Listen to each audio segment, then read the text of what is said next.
right, everybody. Welcome back to another Monday Night Live with Greg and Neil. It is good to see you all again. As always, we are here every Monday night at 7 o'clock Eastern Time on the Matterhorn Business Development YouTube channel for another live topic. Welcome, Greg. Happy to be here. Thank you. My assistant is coming to let me know it's time to start our live stream. So thank you. And my assistant Luna is standing by, ready to jump in and help. Ready to jump in whenever you need anything. A moment's notice. Yeah. Well, normally she doesn't bother me at this time, but for some reason, as cats will just decide random things at random times, she has decided to join in. So this is Luna Lovegood, and she's checking out. All right. So welcome to another Monday Night Live. So tonight we are going to talk about business pivoting or business ideas that people come up with to create more revenue for themselves, more income streams for themselves. And this came about because we were filming this morning for our weekly YouTube videos. And in the middle of filming a video about this very subject, my dad decides to drop a funny story that I had never heard before, that Abby had never heard before. And it just sort of left us, we didn't even know what to say. So then I said, okay, well, I think we could do a topic or a video about this. But basically, Dad, you met a chiropractor whose genius plan was to buy the burrito shop next door to his office.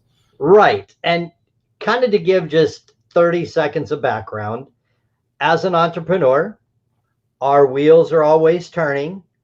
And there's some great stories I can share tonight about my dad, Neil's grandfather. But this chiropractor that I was talking to has been like 15 years ago now. His chiropractic office was located next to a burrito store. And he actually got patients because the place was kind of busy, people coming and going. And then one day the owner of the burrito store decided that he didn't want to do that anymore. And he was trying to sell the burrito store to the chiropractor. And the chiropractor is asking me if I thought that was a good idea. And I'm like, what do you know about running a restaurant? And he's like, well, I don't know anything, but I mean, he's making money. He's always busy. I mean, how hard can it be? How hard can it be? I love that. Yeah, you have no idea. I was raised in the restaurant business. You have no idea what you're talking about. And so Neil came up with the idea of sharing tonight on this video some just wild and crazy ideas. And I'm going to share some that worked and then some that didn't work. But everybody just needs to take a deep breath when you're talking about expanding your business, or worse yet, going into an arena that you don't know anything about, and just really pause. So I think there's some great lessons that we're going to go over here tonight in a few minutes, and we've got some funny stories and some serious items for you to think about when it comes up to dreaming of new sources of income. Definitely. So how did you want to kick this off? Well, the burrito chiropractor is pretty hard to beat. I guess it's kind of like if you look at your business and you're trying to decide what it is that you do or who you are, you need to find out what that is and then stick with that. And, you know, I can't remember. Okay.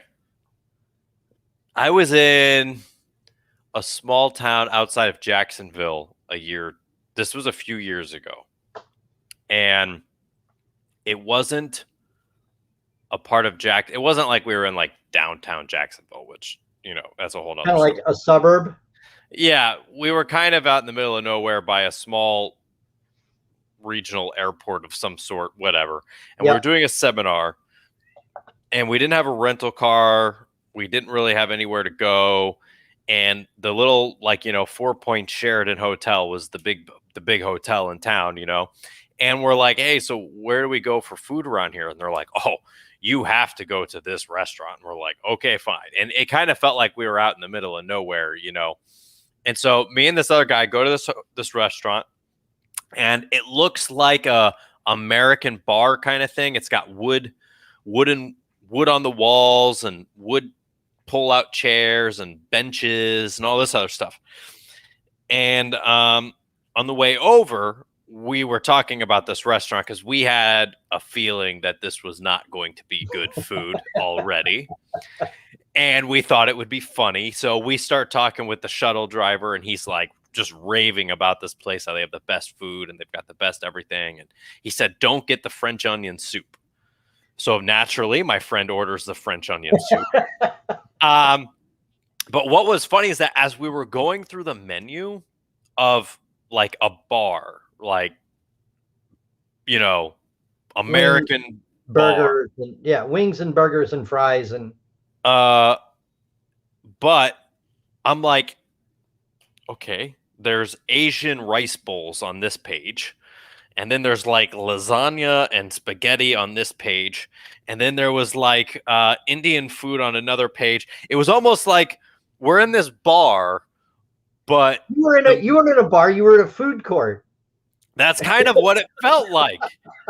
And I was just laughing my ass off because I'm like, pizza or teriyaki chicken bowl, you know? Like, and then my friend's ordering French onion soup and a cheeseburger, you know? And none of it just added up, you know? It just didn't add up. And it's a really funny idea. And it's just one of those things where you don't really know what to expect from it, right? Was the food any good? Oh, no, it was terrible. We knew it would be.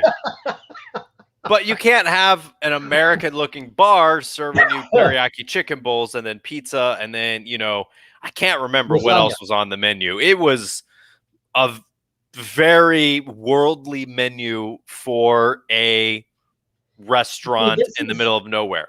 But that's what the general business owner is trying to do. Right. He's trying to be everything to everybody without taking a lane, grabbing a brand, and saying, this is what I am, this is who I am, this is what we do.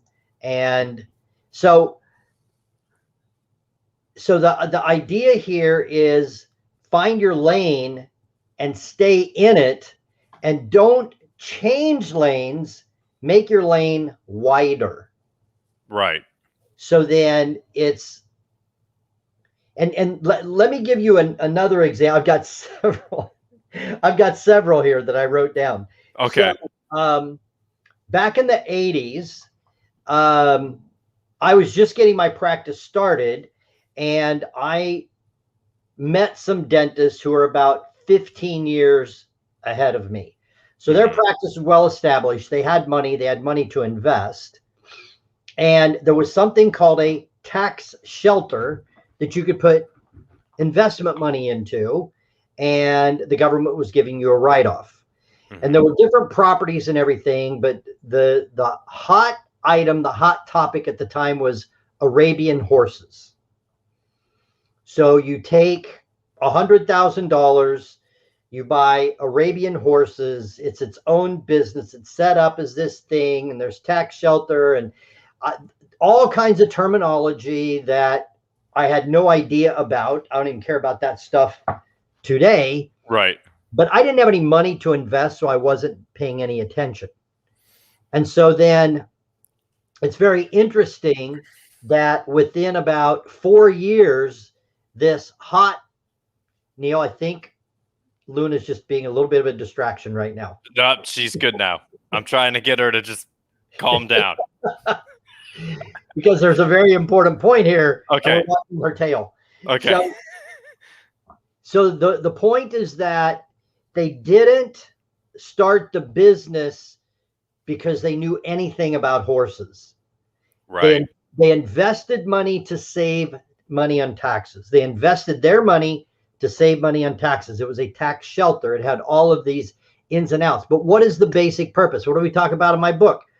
What's the basic purpose of your business? And the basic purpose is not about the owner ending up with a Ferrari, the basic purpose is how are we helping the customer solve a problem?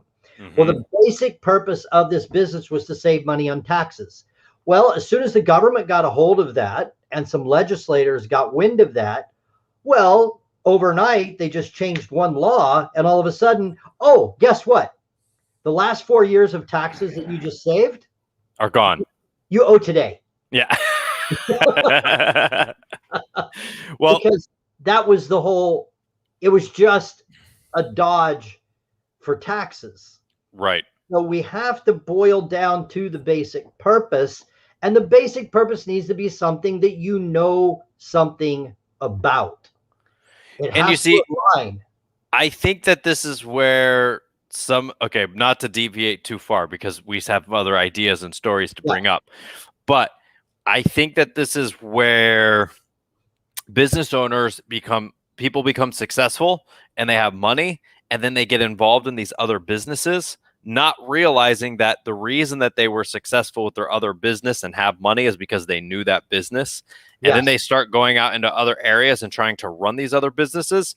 But I know somebody who invests a lot of money in other businesses, and all he does is give them money and let them do what they know what to do and waits for his money to come back to him. That's him understanding that he's an investor, not a business owner. Right. These other guys are trying to become business owners with Arabian horses and all these other things. And so they become the guy who starts off with a cheeseburger and fries, which this restaurant I was at, I'm sure started with a cheeseburger and fries. And somebody said, "Do you have a chicken teriyaki bowl?" And he goes, "Oh my God, we could be selling teriyaki bowls." And now there's a whole menu of teriyaki bowls. And then there's a whole menu of lasagna. And then there's a whole menu of pizza and gyros and French onion soup. And, you know, a tangent story here is this happened 2 years ago. It was actually about a year and a half. It's right before COVID. So, you know, I'm a dentist. I own dental practice, very successful, became a partner, what is now the largest dental practice management training company in North America, thousands of clients, etc. So I did a lecture at a dental school, and a fourth-year student contacted me. I left my contact information, and she's actually going to be graduating about now. But this is a little over a year ago. It was before the COVID shutdown. So it was January of 2020. And her dad, it's the exact scenario you're describing, Neil. Her dad had a business, several locations that he sold and ended up with some money. I don't know how much. But he's like, okay, my daughter is going to be graduating from school in about a year or a year and a half. So I would like to go ahead and invest in a dental practice and just get it all rolling before she comes on board. Okay. So from the exterior, that sounds... It looks logical. It sounds logical. Okay. And he'd started looking around for a practice and found one that he was all excited about buying. Okay. Now, problem number one, you cannot, he did not know, you can't own a dental practice if you're not a dentist. Correct. Wait a minute. You mean you have to be a doctor to own a doctor's office? That's a crazy law. It's a crazy law. But, obviously, I'm being facetious. So then all of a sudden, but the profit and loss statement is like in his hand. And I'm like, can I take a look at this? And I am telling you, I've looked at thousands of profit and loss statements, and the numbers did not add up. Something is weird. Something is wrong. As I got just a little bit more data, I never spoke to the seller, so I may have gotten bad information, but it appeared like the dentist that was selling had been in practice for like 30 or 35 years and was very highly skilled at very technical surgical procedures that could be charged a lot of money for. The profit margin was through the roof. So the deal that was on the table, the father could afford, but first of all, the father couldn't own the practice, and the daughter wasn't going to get a license for a year and a half, and it would have taken diligent, really hard work for 10 or 15 years to be able to reproduce the product. So he's not, what you're saying is not only is this guy trying to buy a dental practice, he's trying to buy a specialty dental practice and put his daughter into it, but his daughter can't actually do the work that they're paying for, which means you're going to invest millions of dollars into a business that's profitable, but profitable doing business that this dentist knows how to do that your daughter doesn't. And the dentist agreed to stay on for a year or two. And I'm like, listen, there's no way she can get the skills that this guy has in a in year. A year or two. Yep. This, honestly, what this guy was doing, if I understood it and had accurate data, was very technical. And, you know, it was going to take a long time to learn how to get that good. So I guess here's my point is it's sort of like the chiropractor looking at the burrito shop saying, well, how hard can that be? Right. But unless you have knowledge, unless you have information and you have the data and the experience to back that up, then it's a really bad idea. So the thing to do when you're looking for additional sources of income is stay in your lane, stay within the realm of what it is that you know. So if you are, well, you have a lot of reality with this in dentistry. Yeah. You know, in 1993, when you were selling your dental practice, what would you have said if somebody came to you and said, Dr. Winteregg, I have an idea how to grow this practice. We're going to start doing hot waxes and Botox injections. Yeah. And you're going to make more money. You would have literally laughed in their face. And I'll tell you the story. It was about probably mid-90s that somebody got the idea in dentistry to make a dental spa. Yep. And paraffin wax, Botox injections. I even went into a dental office. It was $1 million remodel. And they had taken a treatment room that was designed for dentistry, and it was now a cosmetic practice, and they had an esthetician in there so that when the ladies got their teeth cleaned and their makeup got messed up, they could see the esthetician to fix their makeup before they left. And I'm like, this space that I'm standing in, this 10 by 10 space, is worth at least $30,000 a month in production. To a dentist. To a dentist. Yep. Right? At least. And so how much are you making off the esthetician? Oh, well, we're not making anything. It's just all public relations. And I know some of this stuff sounds like a good idea at the time, but how does this translate into profit? Now, I don't know if you're in Hollywood. I mean, we're talking about, if this was literally out in the country in Florida. But if you're talking about Hollywood or New York and you're in, I don't know, the Diamond District or something, and you're catering to, you know, people that show up in their appointments in limousines, I don't know, maybe you can get away with that. But I guess here's the point of tonight is think it through. And is it in the same lane? So when we're, and the point I was going to make is around that time, my brother went to the dentist to get his teeth cleaned, and they asked him if he wanted a hot paraffin wax for his hands during his cleaning. And he's like, no. I mean, this is in Franklin, Indiana, south of Indianapolis.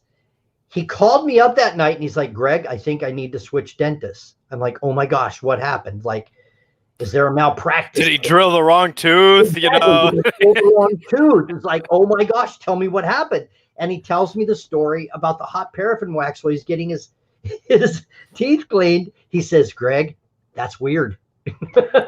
So I know it sounds like a good idea at the time, but is it in your lane? And is it a service that people who generally walk through the front door are going to buy? I mean, can you imagine if the chiropractor bought the burrito shop? I don't know what he did, but he's like, what's his marketing piece going to say? Come and get a chiropractic adjustment and you get a free burrito with every adjustment. I mean, it's like, what is the thought process? You have to like think this through. So go ahead. no, and that's really that's kind of what we were talking about in the video today. Is it's like what you're doing has to be an additional service for your existing customer base, but it's not that you're trying to handle every problem in town. You Yes. know, you're not trying to handle everything that could go wrong.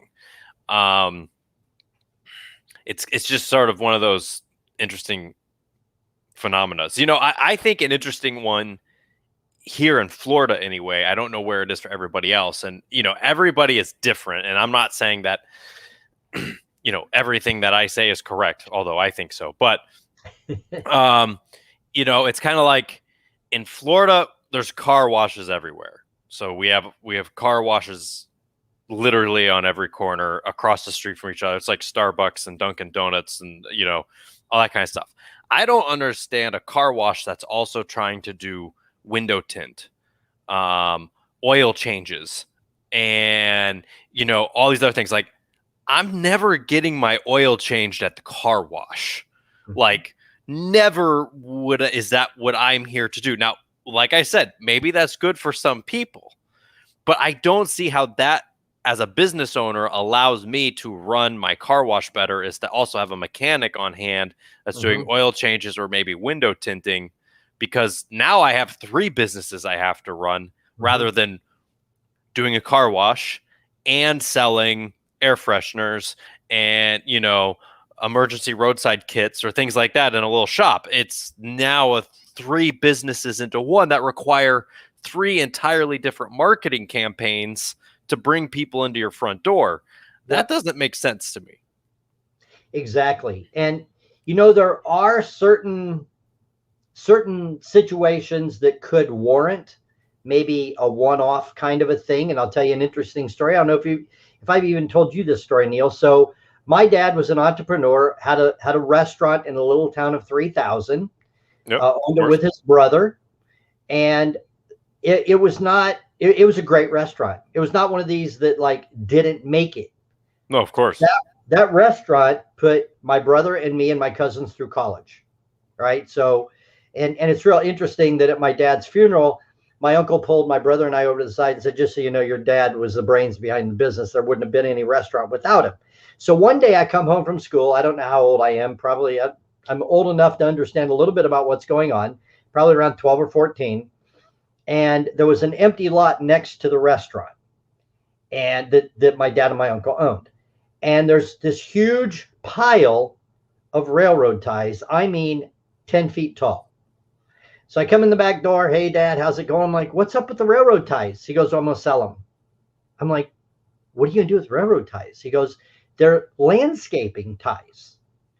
So railroad was being torn up in the area, and actually all across the Midwest, and new ties were going in, and people were using them for landscape partitions in their yards. Interesting. So I'm like, how did you end up with this? Well, there was a trucker who had gone by the restaurant with a load of railroad ties to go to some place that was close. And the guy came back, stopped at the restaurant to get something to eat, and he was mad, the truck driver, because he got there and the business had gone bankrupt, or they said they didn't order them and they weren't going to pay. So he was going to have to drive all the way to Michigan to take them back before turning around and going to Alabama. He was already halfway there. My dad's like, well, I'll buy those off of you. And he told me the story. I don't remember, but I think he got the whole load for like $200. Okay. Emptied them out, put a sign, railroad ties for sale. He had a $35 chainsaw and a tape measure. And all you had to do was just, here's the chainsaw, here's the tape measure, go cut off what you want. And he sold it by the foot, and he made a couple $1,000 off of that. And, you know, like in the 60s, that was a lot of money. Okay, so that was a one-time thing. My dad did not open a railroad tie store next door that he had to build. He had to staff, he had to supply. So it was kind of like an opportunity that came past his way. It worked. Lots of body traffic, obviously, coming in and out of the restaurant. on a daily basis. He literally, the whole pile of railroad ties was gone in a week, and he had a couple of $1,000 in his pocket. So that is different than what we're talking about. And here's another one. So a dentist that I know of, and this has been probably about 15 years ago, started a stop smoking campaign in his office. Now, smoking is bad on the gums. If people have gum disease, then smoke irritates the gums. They don't ever really fully heal. It is kind of in alignment with dentistry, but then how successful are the stop smoking campaigns? Everybody's still doing it, so Everybody's still doing it. And so he had the patches and the this and the that and the blah. And all of the time, this is what blew my mind. All of the time that was spent trying to convince the patient to stop smoking, et cetera, was not spent on why don't you brush better? You have a cavity over here. You have gum disease here. We need to see you. And so I can see where that one was slippery. Another dentist, $65,000 investment spent on sleep apnea courses and equipment. And like, okay, so that one's close. You can make an appliance, but you see what I'm saying? It's like all of this energy spent on making this, 3-lane highway, a 10-lane highway, is not spent on making the 3 lanes that you're doing work and function any better. All the marketing effort, the time, the investment in product, equipment, training, product knowledge, whatever it might be. What if you put that much energy into the existing product line and went from 3 lanes to 4 lanes, not 3 lanes to 10 lanes? Exactly. You got to know where you're going and then stick with that. And then, because I'm also not trying to discourage creativity. So Neil, you'll like this one. I just found this one online tonight before we jumped on the call. Okay. So, and I think this happened in England. I read the story really quick. So there are 2 gentlemen at night walking their cats.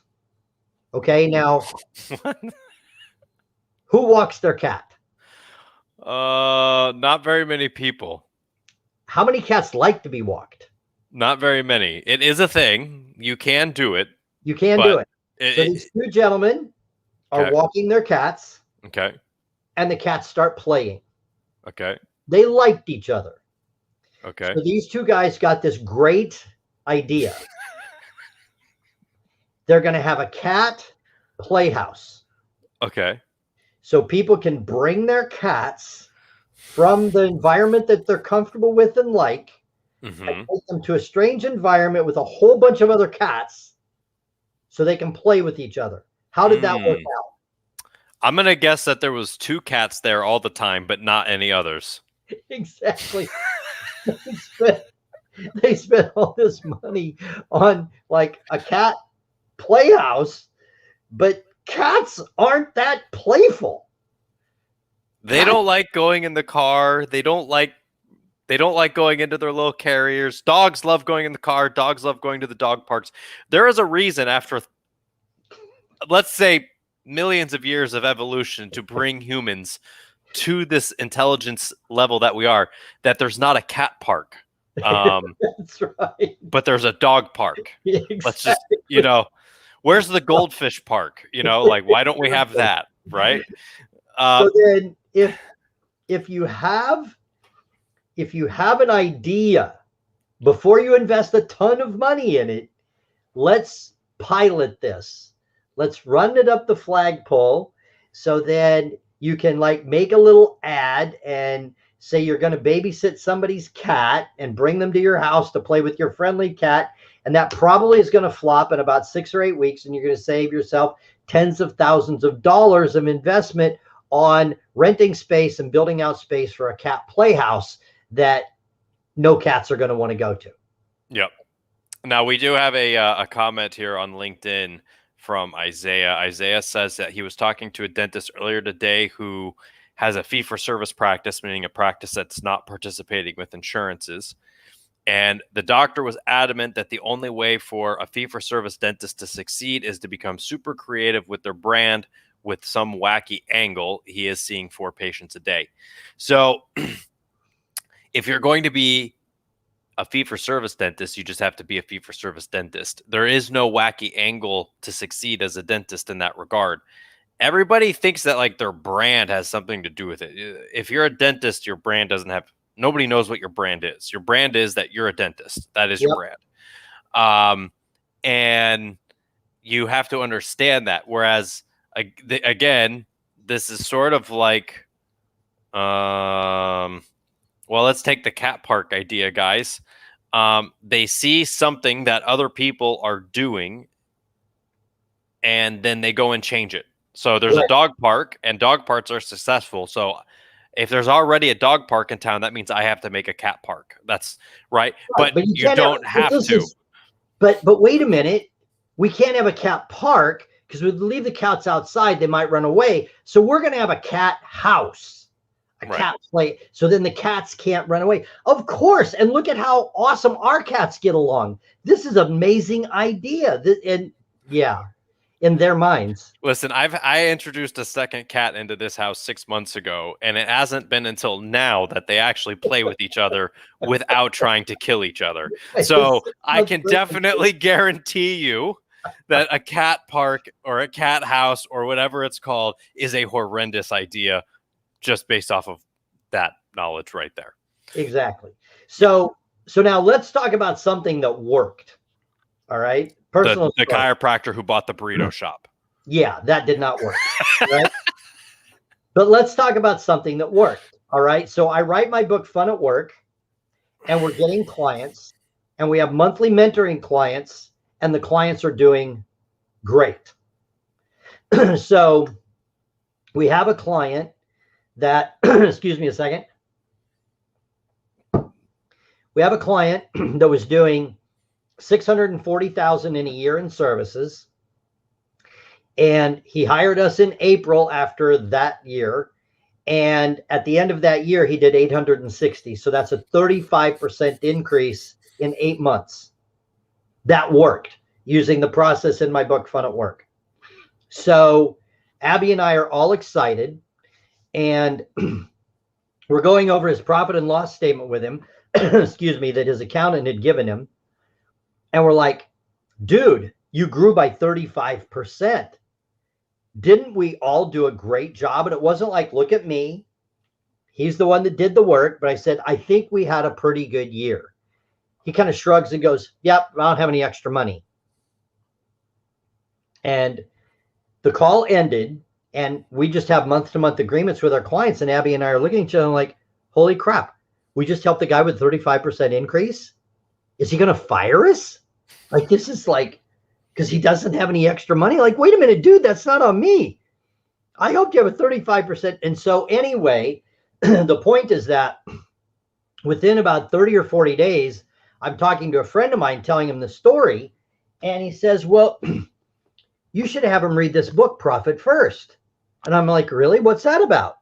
Well, Profit First was written by the author Mike Michalowicz. And in here, it's a small business cash flow management system.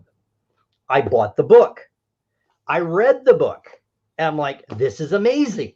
So this is how you take your profit first and you pay your bills with what's left over. You run your company with what's left over. And so that was a service then that we added in the fall of 2019, in the fall of that year. So in January, February, we're thinking this guy's going to fire us because he didn't make any extra profit. We hadn't even really looked at a profit and loss statement. We were just helping him expand. So then we had to have 3 beta clients to get certified. So we grabbed him, I think it was August, started working with him. And then in January, at the end of the year, in just a few months, he went from 860,000 to 1.2 million, which was another, 50% increase based on this. But he now had $40,000 in profit because we added something that stayed in our lane. It was already a service that our existing clients could benefit from. And that has been huge. So now We do that process with all of our clients. It's a stable part of our program. So we didn't jump off trying to get our clients to, buy an Arabian horse or something. It was like we just stayed in our lane. We broadened our service that was going to help the existing clients. We knew the existing clients could immediately benefit from Matterhorn being certified profit first professionals and being able to help any business with their cash flow. So I give you that as an example, not like look at me, but and believe me, people come to me with ideas all the time. Hey, why don't you invest your money in this? Oh, you should do that. Oh, you should do this. Yeah, it's too far outside the zone of what the purpose of this company is.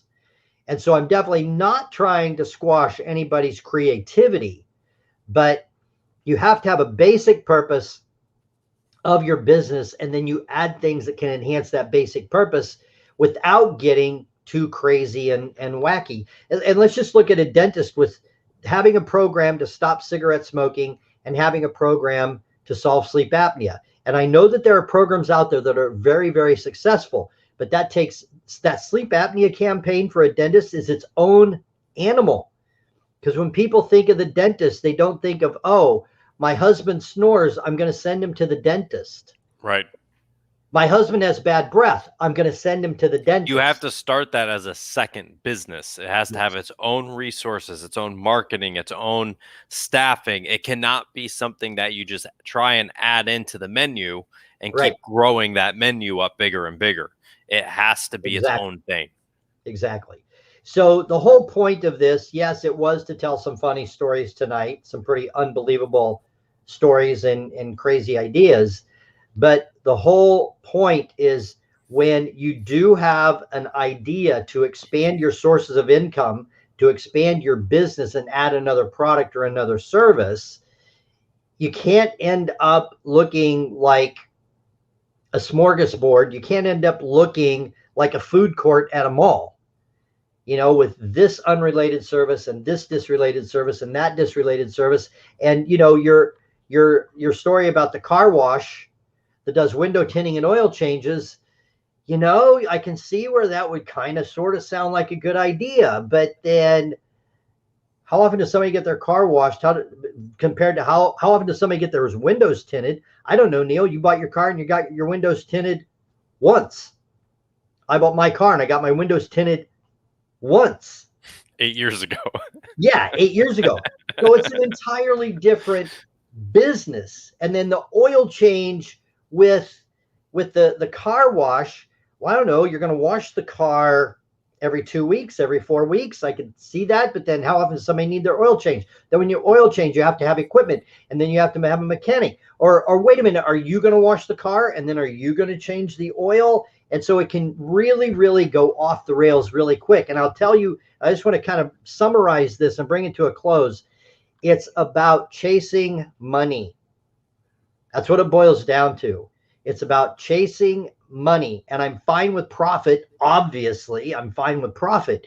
But then the basic purpose needs to be about helping people. The basic purpose of the business is solving a problem for the customer. So you have a customer that's coming in for a car wash. That customer is not there to have their windows tinted or to have their oil changed. We have a customer that is here to expand their business. Well, we can add profit first and help you expand your business and make more profit. Okay, that's in the same lane. That customer is looking for that same service. But the customer that's looking to get their car washed is not the customer that's looking to have their windows tinted or looking to have their oil changed. And so what problem are you solving?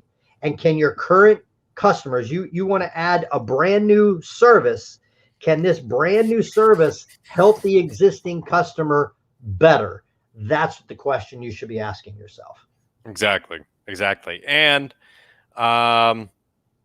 if it's not something that is going to go in with it, but it's something you want to do, then you have to figure out how to start that as a secondary business that is either managed and run by itself or whatever, but it has to be considered a second thing. It can't just be considered part of the menu of the first one. Yep. And the other thing about that is if you are going to start a second business, then you have to have your day business and your night and weekend business. Yep. Because anytime, just think with this, you have 40 hours in a week for your day business. All right. You're going to start a second business. And now any creativity for the second business that encroaches on the creative time of the first business is a detraction and a deterrent from business number one. If you don't like business number one, you're tired of business number one, you're done with business number one, it's no longer any fun, sell business number one. But if you're going to start something else, it has to be a complete separate activity that you pilot, you start, just like I explained this process. So before we started charging for this, we had 3 clients. We actually had 5 clients that we did for free so that we could prove to ourselves that it worked, how it worked. And then after that, we started charging for it and merging that in with our existing customers. And they were all very excited and very happy about it. So as you're looking to expand your sources of revenue, the point here of this today is just be careful, keep your eyes open, be honest with yourself and start it. You should watch some of our videos. We've got a proof of concept video that has gotten several thousand views that you should watch on our channel, and just do it cautiously, I guess, and be smart about it. Yep. So that's what we have for you tonight. For everybody that stuck around, we appreciate it. Please give the stream a thumbs up on whatever format it is, whether it's LinkedIn, Facebook, YouTube, etc. If you're not watching on YouTube, go to YouTube, look for Matterhorn Business Development. You'll find us. Look for our logo there. Subscribe to the channel. We do 3 videos a week on YouTube. 1 live video, which is this one, and then we have 2 recorded videos and topics that we talk about each week. So if you're not on YouTube, go there and find our full category of free training that we offer there. Otherwise, we will see everybody next Monday night at 7 o'clock for another Greg and Neil Live. But right now, we got to get going because it is almost time for the Tampa Bay Lightning to be taking on the New York Islanders, hopefully going up 3-2 tonight. Go Bolts. We're going to bring the cup. We're going to keep the cup in Florida this year. That's the goal. So, absolutely. Everybody else, we'll see you next week.